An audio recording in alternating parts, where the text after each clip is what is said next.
राम राम भाइयों और बहनों, रामायण के सभी भाग आएंगे तो हमारे साथ जुड़े रहिए। तो शुरू करते हैं प्रभु श्री राम जी का नाम लेके। परशुराम का क्रोध, राम की महान परीक्षा। जनकपुर में अभी उत्सव का वातावरण था। राम और सीता का स्वयंवर पूरा हो चुका था। हर ओर आनंद, उल्लास और जयकार थी। लेकिन कोई नहीं जानता था कि यह खुशी ज्यादा देर तक टिकने वाली नहीं है। अचानक आकाश में बादल घिराए, तेज गर्जना हुई, धरती जैसे कांप उठी। सभा में खड़े लोग डर से इधर उधर देखने लगे। तभी एक भयानक तेज से भरा स्वर गूंजा, किसने तोड़ा है शिव का धनुष। सभा में सन्नाटा छा गया। सामने से एक महावीर ब्राह्मण क्रोध से जलते हुए आते दिखे। जटाएं बिखरी हुई, नेत्र अग्नि समान, हाथ में फरसा। वे थे परशुराम, जिनका नाम सुनते ही राजा और योद्धा कांप जाते थे। परशुराम गरजे, शिव धनुष कोई साधारण अस्त्र नहीं था, वह मेरे आराध्य भगवान शिव का धनुष था। उन्होंने सभा में राम की ओर देखा। क्या तुमने इस धनुष को तोड़ा है बालक?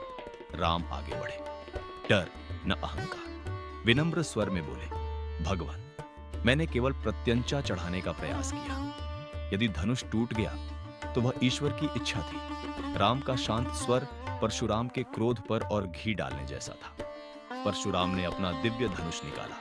यदि तुम वीर हो, वे बोले, तो इस धनुष पर प्रत्यंचा चढ़ाकर दिखाओ। सभा में हाहाकार मच गया।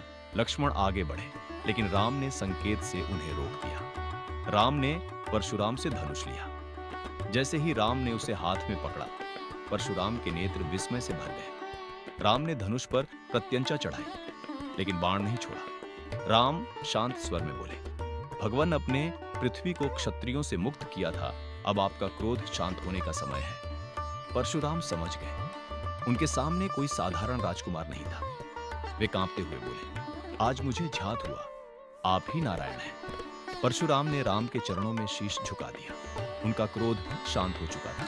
सभा में उपस्थित सभी लोग इस दिव्य दृश्य को आंखें फाड़कर देख रहे थे। परशुराम वहां से चले गए। आकाश साफ हो गया, हवा शांत हो गई। जनकपुर ने एक और इतिहास बनते देखा, जहां अहंकार मर्यादा के आगे झुक गया। चारों भाइयों का विवाह अयोध्या में आनंद का महोत्सव। जनकपुर की धरती आज साक्षी बन रही थी, 4 दिव्य विवाहों की। राम और सीता का मिलन तो सभी ने देखा था, लेकिन यह कथा यहीं समाप्त नहीं होती। राजा जनक ने बड़े स्नेह से कहा, दशरथ नंदन, केवल राम ही नहीं, उनके तीनों भाई भी उतने ही योग्य हैं। इस प्रकार राम का विवाह सीता से, लक्ष्मण का विवाह उर्मिला से, भरत का विवाह मांडवी से, शत्रुघ्न का विवाह श्रुता कीर्ति से, चारों ओर मंगल गीत गूंज उठे। देवताओं ने आकाश से पुष्प वर्षा की। यह केवल विवाह नहीं था, यह 4 आत्माओं का 4 परिवारों से मिलन था। राजा दशरथ की आंखों में आंसू थे, पर ये आंसू दुख के नहीं, असीम आनंद के थे। उन्होंने राम को गले से लगा लिया। पुत्र, आज मेरा जीवन पूर्ण हो गया। कौशल्या, कैकेयी और सुमित्रा अपने अपने पुत्रों को देखकर भाव विभोर थी। जैसे ही समाचार पहुंचा कि राजकुमार वधुओं के साथ लौट रहे हैं, अयोध्या सज उठी। तोरण द्वार, दीपों की कतारें, फूलों की वर्षा। सरयू नदी भी मानो मुस्कुरा रही थी। प्रजा बोली, हमारे राम लौट रहे हैं। राम और सीता रथ में बैठे थे। सीता के मन में हल्की घबराहट थी। नया घर, नई जिम्मेदारियां। राम ने धीमे स्वर में कहा, डरो मत सीते, अयोध्या तुम्हें अपनी बेटी की तरह अपनाएगी। सीता मुस्कुरा उठी। नगर के हर कोने से जय श्री राम की गूंज उठी। प्रजा ने राम और सीता के दर्शन किए। हर आंख में आदर था, हर मन में विश्वास। लोग कह रहे थे, ऐसा राजा मिले तो राज्य स्वर्ग बन जाए। सब कुछ अत्यंत सुंदर लग रहा था, लेकिन कभी-कभी सबसे उजले दिनों के पीछे सबसे कठिन परीक्षा छिपी होती है। राजमहल में एक ऐसी इच्छा धीरे धीरे जन्म ले रही थी, जो आगे चलकर पूरे अयोध्या को हिला देने वाली थी। राज्याभिषेक की तैयारी, कैकेयी का वरदान। अयोध्या में आज खुशी की लहर दौड़ रही थी। हर गली, हर चौक, हर घर में एक ही चर्चा थी, राम का राज्याभिषेक होने वाला है। राजा दशरथ अब वृद्ध हो चले थे। उन्होंने सभा में अपने मंत्रियों से कहा, अब समय आ गया है कि राम को अयोध्या का उत्तराधिकारी घोषित किया जाए। सभा में खुशी की गूंज उठी। सभी जानते थे, राम जैसा योग्य, न्यायी और प्रिय राजा कोई और नहीं हो सकता। जब यह समाचार राम तक पहुंचा, तो न उनके चेहरे पर अहंकार था, न उत्साह की अधिक था। उन्होंने केवल पिता को प्रणाम किया और कहा, पिताजी, ये मेरा सौभाग्य है कि मैं आपकी आज्ञा का पालन करूं। सीता ने राम की ओर देखा। उनकी आंखों में गर्व भी था और एक अनकहा डर भी। राज्याभिषेक की तैयारियां तेजी से शुरू हो गईं। दीप जलाए गए, तोरण सजाए गए, सरयू के तट स्वर्णिम लगने लगे। प्रजा कह रही थी, अब अयोध्या सच में स्वर्ग बनेगी। लेकिन महल के एक कोने में खुशी नहीं थी।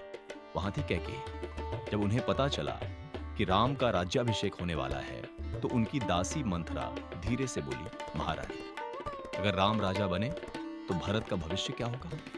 कैकेयी के मन में एक बीज पड़ चुका था। मंथरा ने धीरे धीरे कैकेयी के मन में भय और ईर्ष्या भर दी। राम राजा बने तो भरत सिर्फ नाम का राजकुमार रह जाएगा। कैकेयी का हृदय डगमगाने लगा। वह भूल गई कि राम ने हमेशा भरत को अपने समान माना था। कैकेयी क्रोध और भ्रम में कोप भवन चली गई। उन्होंने आभूषण उतार दिए, धरती पर बैठ गई। आंखों से आंसू बहने लगे। उसी समय राजा दशरथ वहां पहुंचे। कैकेयी, ये क्या कर रही हो? दशरथ व्याकुल हो उठे। कैकेयी ने कठोर स्वर में कहा, महाराज, आपने मुझे 2 वरदान दिए थे। दशरथ चौंक गए। हाँ, मांगो। कैकेयी ने जो मांगा वह सुनकर दशरथ की दुनिया हिल गई। पहला वरदान, भरत को अयोध्या का राजा बनाइए। दूसरा वरदान, राम को 14 वर्ष का वनवास दीजिए। दशरथ जमीन पर गिर पड़े। उनका स्वर कांप रहा था। ये क्या कह रही हो कैकेयी? ये अधर्म है, लेकिन वरदान वरदान होता है। अयोध्या जो अभी तक दीपों से जगमगा रही थी, अब अंधेरे में डूबने लगी। राजा दशरथ अपने वचन में बंध चुके थे और राम अब एक नई सबसे कठिन परीक्षा की ओर बढ़ने वाले थे। आगे का भाग कल आएगा। रोज एक भाग आएगा, तो हमारी चैनल को सब्सक्राइब कर ले ताकि रोज रामायण के नए नए भाग देखने और सुनने को मिले। जय श्री राम।